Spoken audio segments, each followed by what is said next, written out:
Happy New Year! Happy New Year, everyone! Yay! Naku, itong ating mga kasama dito.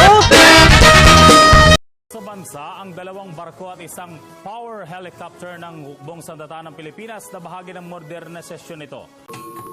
Samantala, tinanggap ng Office of Presidential Advisor on the Peace Process at ng Government Peace Panel ang sariling bersyon ni Senador Bongbong Marcos ng panukalang Bangsamoro Basic Law. Inaunahan ng iba't ibang grupo ang pagsasagawa ng sympathy walk bilang paggunita sa kabayanihan ng 44 na miyembro. Muli pong tiniyak ng pamahalaan ng kahandaan itong tugunan ang posibleng pagkakaroon ng kakulangan sa supply ng enerhiya. Lord Jesus, how generous you were in promising instant paradise to that dying thief.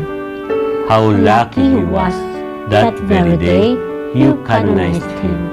He did not have to wait for further purification. Your mercy, dear Lord, exceeds anything we might imagine. It embraces us, encourages us, heals us. Help us, O Lord, to accept our sufferings, our crosses, our Calvary. For that is what it means to follow you all the way. Grant us, O Lord, the strength to bear our crosses. And not only to carry those, but to be crucified like you. Strengthen us, O Lord, by your passion and death.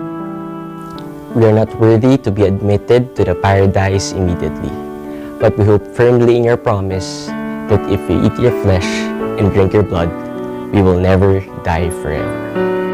Lord Jesus Christ, who promised to the sinners the joy of paradise, enable us to repent and to receive your grace and mercy in this world and in the world to come.